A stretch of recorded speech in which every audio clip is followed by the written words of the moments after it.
ہاں جو اس کا ہو جائے نا اس کے لیے معاملہ الگ ہے. وہ صحیح بخاری میں حدیث ہے کہ جس نے میرے ولی کے ساتھ دشمنی کی میرا اعلان جنگ ہے اس کے خلاف. اور انسان میرا قرب نہیں حاصل کرتا مگر فرائض کے ذریعے اور نوافل پہ استقامت کے ذریعے اس لیول پہ پہنچ جاتا ہے کہ میں اس کے ہاتھ بن جاتا ہوں جس سے وہ پکڑتا ہے, میں اس کے کان بن جاتا ہوں جس سے وہ سنتا ہے, میں اس کی آنکھیں بن جاتا ہوں جس سے وہ دیکھتا ہے, میں اس کے پاؤں بن جاتا ہوں جس سے وہ چلتا ہے. اچھا ادھر ہی حدیث روک دیتے ہیں صوفیاء اور وہ کہتے ہیں وہ خود ہی خدا بن گیا, تو ہاتھ پائے گا انجو ہو جائے گا. وہ آگے پڑھو کیا لکھا ہوا ہے, وہ جب اپنے دشمن کے اگینسٹ مجھ سے پناہ طلب کرتا ہے میں اسے پناہ عطا کرتا ہوں.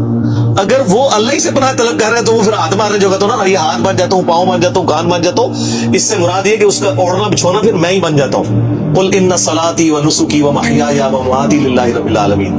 نبی تم فرما دو بے شک میری نماز, میری قربانی, میرا جینا, میرا مرنا سب اللہ کے لیے.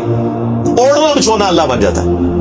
اس حدیث کے آگے الفاظ ہیں اللہ تعالیٰ فرماتا ہے مجھے کبھی کسی معاملے میں ہچکچاہٹ نہیں ہوتی سوائے ایک معاملے کے کہ جب مجھے اپنے کسی مومن بندے کو موت دینی پڑتی ہے. اللہ کہتا ہے میں بھی اس میں ریلیکٹڈ ہوتا ہوں. کیوں؟ میرا بندہ موت کو ناپسند کرتا ہے. ظاہر موت تو کسی کو بھی پسند نہیں ہے. انسان زندہ رہنا چاہتا ہے اور یہ اللہ نے انسان کی کوالٹی رکھی ہے کہ اسے زندہ رہنے کی خواہش ہے. اسی لیے اولیاء اللہ بھی جب خطاب کر رہے ہو نا وہاں پہ اسپیکر پھٹ دے تو وہ بھی یوں کر جاتے ہیں لا حول علیہم ولا هم يحزنون. کیوں کرتے ہیں؟ یہ نیچرل اللہ رکھا ہوا ہے. کسی اولیاء اللہ کو کہنا یہ سامنے یہ بٹ صاحب کے بعد جو بندوق بڑی خطرناک سی انہوں نے تانی بھی ہے, کسی اولیاء اللہ کو کہنا پڑھ لے کلمہ میں چلانے لگاؤں تو آپ دیکھ لیں اس کی کیا حالت ہوگی.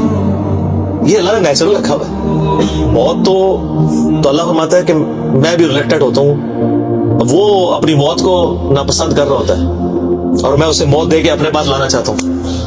پھر کیا ہوتا ہے؟ پھر تو وہ قرآن پاک میں سورہ حمیم سجدہ میں ہے نا کہ ایسے لوگوں میں پھر فرشتے نازل ہوتے ہیں, ان کو بشارت دیتے ہیں موت کے وقت.